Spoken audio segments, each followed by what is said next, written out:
Live streaming your favorite video games is a fantastic way to connect and build a community with other like-minded individuals, all while having fun. But as great as that sounds, is it possible to grow in such a saturated niche? How would you even get started? Well, that's what brings us to today's video, as I'm going to show you exactly what I would do if I was starting a brand new streaming channel today.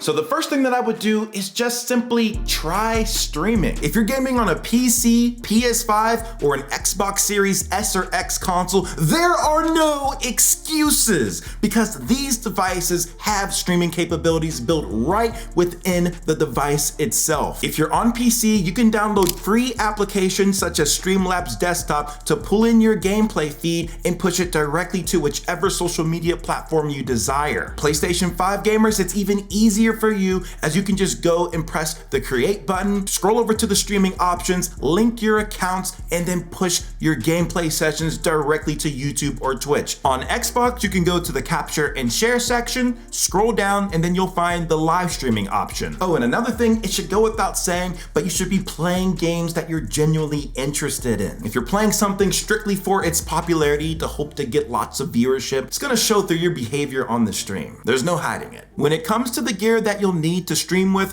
please do not spend a ton of money up front. The most important thing you'll need is a quality microphone. And this is mainly due to the fact that if your audio is absolute garbage, good luck getting anyone to stick around to watch your stream. For those of you looking for a good starter microphone, I highly recommend the AM8 from Fifine, which I've linked in the description of this video. Also, if you get used to using a face cam on your live streams, it can be a nice touch as people can put a face to the creator. Pretty much any webcam you find will do the job. Just make sure you add some lighting so you can be clearly seen. Up next, we have stream location. Now, unless you guys are living under a rock, you probably know about the big streaming platforms such as Twitch, YouTube, and even TikTok for vertical streaming. And my rule of thumb is stream to the platforms that you actually use. And actually, better yet, stream to as many platforms as possible, ideally at the same time. So you'd be doing a thing called multi-streaming. I've made a couple tutorials in the past on how to do this completely for free, but the reason why this is so good to do, especially if you're running channels from ground zero, this will give you the ability to see which platforms start giving you the most traction. Creators like MidnightMan and Nadeshot, they stream in horizontal format on both YouTube and Twitch. There's also creators like Sam Ham that stream to Twitch, but then use TikTok to stream in vertical format. All right, so you find out throughout this process of trying out streaming on multiple platforms that you really enjoy it. You wanna do more of it. It excites you. Well, now I need to lay down the truth to you so that you can accept the realities of streaming. Looking at Twitch tracker data, there are 6.4 million channels streaming on Twitch every single month, and only 45,000 of those channels are partnered. That puts the percentage of partnered folks making a pretty decent income at only 0.7% of live streamers on the entirety of Twitch. And I would imagine YouTube might be in a similar ballpark. So why am I even telling you all of these statistical facts? Well, it's to get you to understand that the likelihood of being able to stream for a full-time living is extremely low. For those of you who put in the time and the effort, it can definitely become more than a hobby, turning into a full-on side hustle, making you pretty decent income. But thinking you're gonna get rich quick or fully sustain yourself streaming, especially in the short term, is just not the mindset you want to have when going into this. So now, even after me saying all of this, you're still like, MidnightMan, I am all in on streaming, then you're gonna want to make a schedule. I would block out a few times a week where you'll know you'll have the space, time, and freedom to stream your games. I totally get it that some of you have time restrictions if you're working full-time or in school, maybe you're raising a family. If you can find a way to stream 3 to 5 times a week, even if it's not on a set schedule yet, it can really pay off and get you more traction. Up next, we have choosing your game or audience focus. So similar to growing a YouTube channel, this would entail figuring out the type of person that you want to be attracted to your live stream. So this may involve choosing a specific or regular game that you'll play on your stream. If you would rather be playing a variety of games on stream, then I would at least consider picking a genre,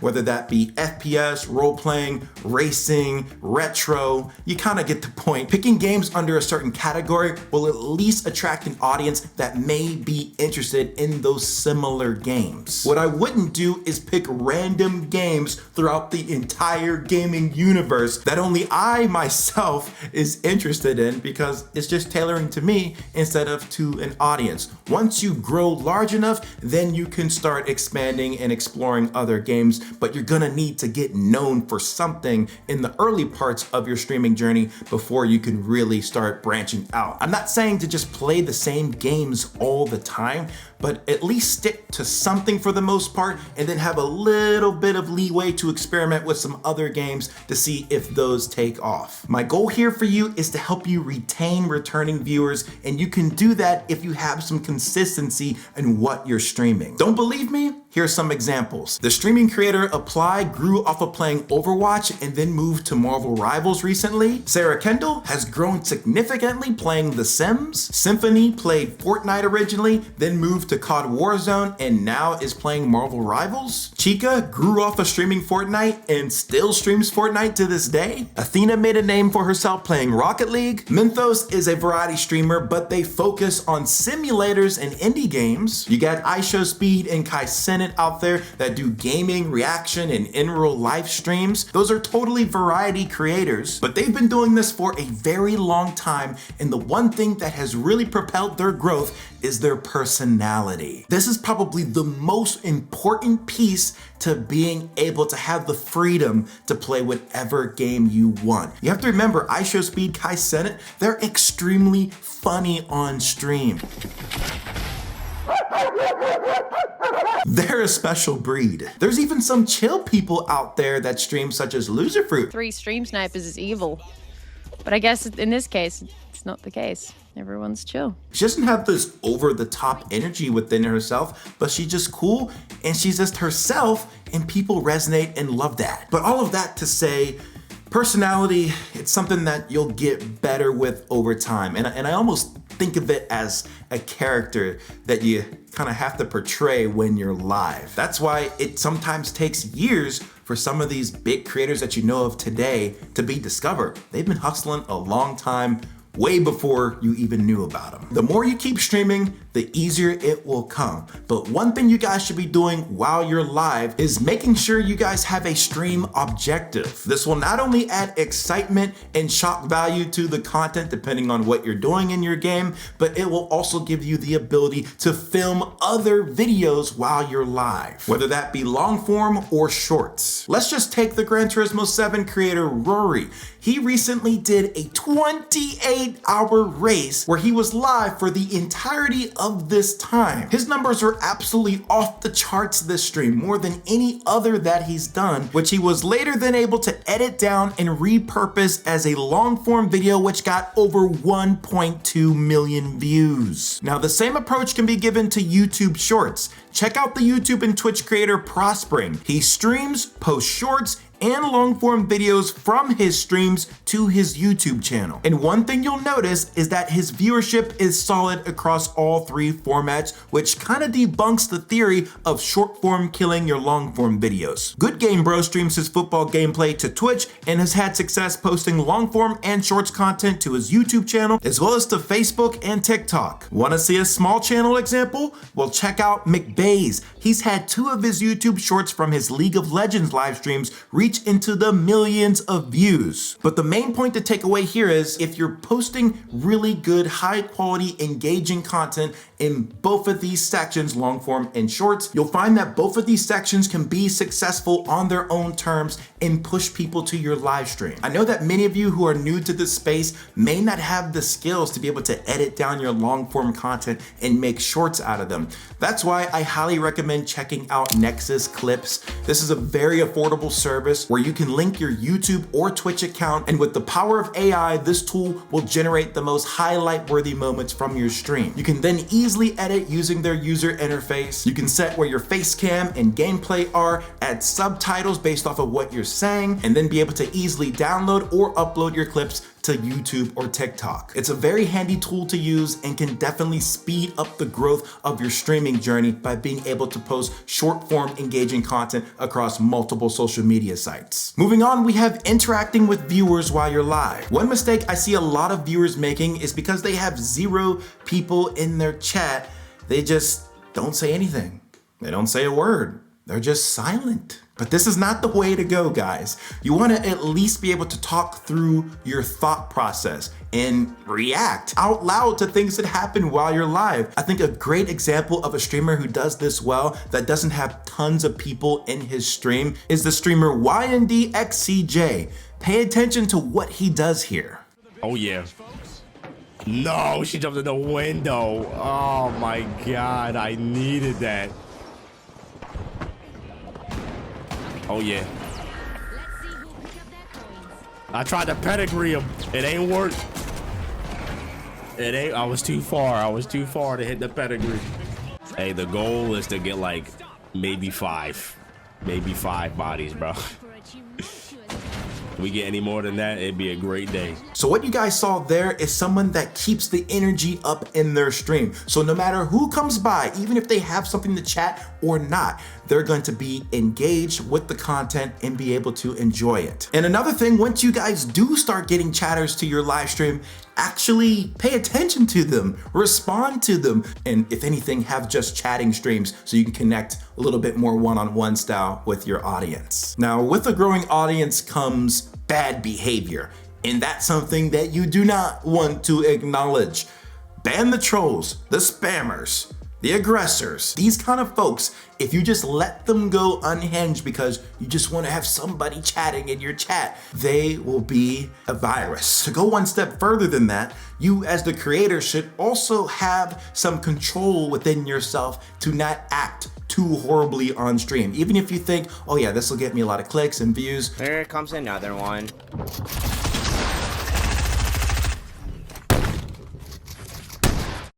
You kind of have to think a little bit longer term. Maybe you have a career outside of streaming and you don't want your employer seeing whatever crazy thing you're thinking about doing on stream. Also, maybe you want to work with brands in the future, and some of them don't like a lot of crazy foul language. Some do and are cool with it, but you know, not all of them. And if you do become a little bit outlandish on your streams, that will limit your optionality for future brand deals and potential money-making opportunities. So all of the stuff that I mentioned thus far can definitely help you grow a stream pretty substantially, but if you want to separate from the pack a bit more, then now it's time to invest in quality. Let's take video, for example. Instead of using the built-in streaming features on the PS5 or Xbox Series X or X console, you guys can get a computer that is capable of live streaming and pair that with a high-quality capture card like the ones Elgato and Avermedia sell. If you've been using a cheap old webcam as your face cam, you can update that to a full frame mirrorless camera with HDMI out capability so that you can use that as a newer, better quality face cam. The same goes for microphones, lighting, headsets. I mean, it can be a deep rabbit hole. But the point is, you can update these things over time to really enhance your quality, especially if you're planning to invest long-term into streaming. Now, tech and gear aren't the only things you guys can invest in, but you can get help with video editing as well as thumbnail design. On YouTube, you need to have nice quality thumbnails to actually attract viewers to your long form or even live stream content. I understand that having a thumbnail is optional for your live streams, but I highly encourage it. If viewers just see a random freeze frame of the game you're playing while you're live, that isn't going to entice them that much to come in. You need something very clickable, very eye-catching, such as the ones here from Jivy, and this guy just reuses the same thumbnail for each and every one of his streams. Now, I will admit that this isn't the greatest level of effort you can be putting in, but it does work and it can do the job until you get the skills necessary to make your own thumbnails or pay for additional custom thumbnails for your stream. That actually ties into the next point here, which is improving your technological savviness. Those of you that have the benefit of additional time on your hands, I would highly encourage learning software such as video editing so that you can do it yourself, Photoshop, Photopea, Pixlr so that you can make nice thumbnails. I think it's important to understand how to make quality content on your own before you even outsource it. The other thing here is that all of the tech and gear that is being used to actually run your stream, you need to learn how to use it. Some of the stuff comes with its own software. If you want to move beyond applications like Streamlabs Desktop, then you can make the jump to OBS Studio, where there's much more configurable settings to work with within that tool.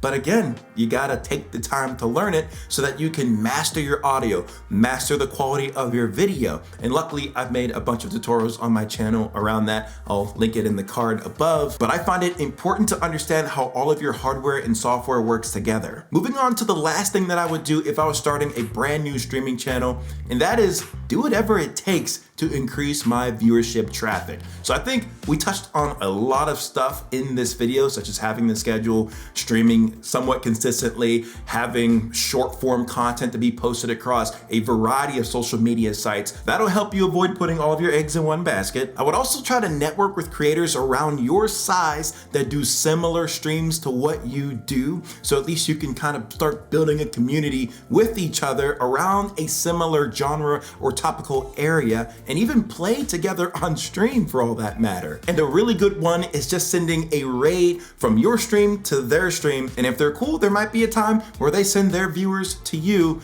and it's another good way to grow. All right, I know that was a ton of content, but I'll leave you with this, guys.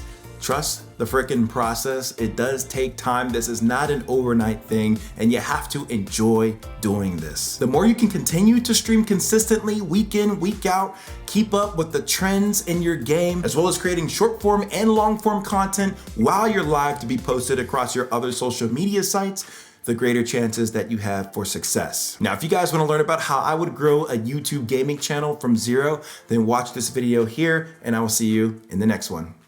Peace.